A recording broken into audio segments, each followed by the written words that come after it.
جناب نبی کریم علیہ الصلوۃ والسلام نے ارشاد فرمایا کہ یہ مہینہ اپنے اندر ایک ایسی رات رکھتا ہے کہ اس ایک رات کی عبادت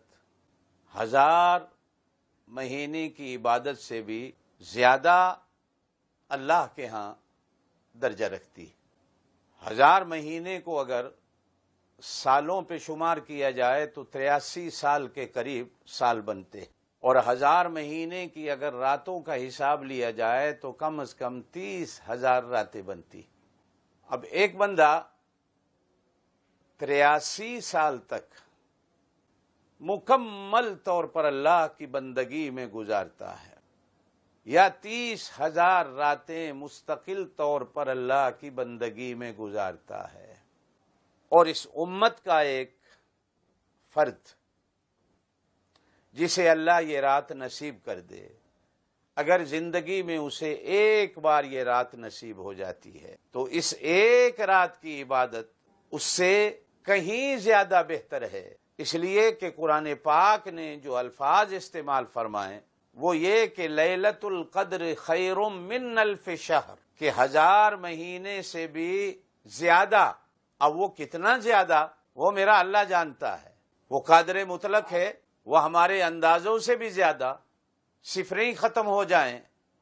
ہمارے کیلکولیٹر کے اندر گنتے گنتے کہ اللہ پاک کتنا زیادہ بڑھا دیتے ہیں۔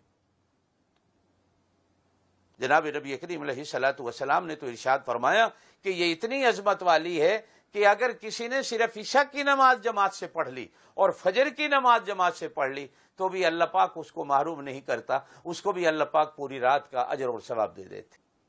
تو آپ صلی اللہ علیہ وسلم نے ارشاد فرمایا اس مہینے میں ایک رات ہے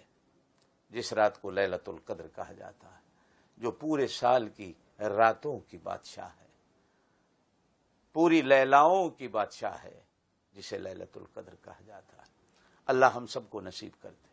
جناب نبی کریم علیہ الصلوۃ والسلام کو بتایا گیا لیلۃ القدر کب ہے۔ آپ اعتکاف میں تھے، آپ اسی کی تلاش میں اعتکاف بیٹھتے تھے،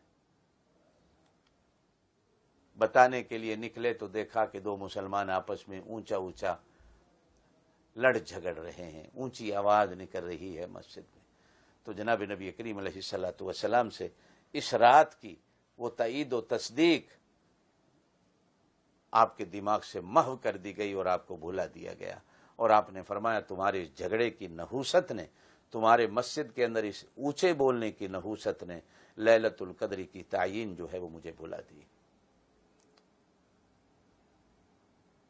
یہ رات اپنے اندر ایسی شان رکھتی ہے کہ کسی کو محروم نہیں ہونے دیتی بخشش سے، لیکن کچھ بدقسمت ایسے ہوتے ہیں کہ یہ رات بھی ان کو کوئی فائدہ نہیں دیتی۔ جس طرح روزے کے بارے میں آپ صلی اللہ علیہ وسلم نے ارشاد فرمایا کتنے لوگ ایسے ہیں کہ جن کو بھوکا اور پیاسا رہنے کے سوا کچھ نہیں ملتا،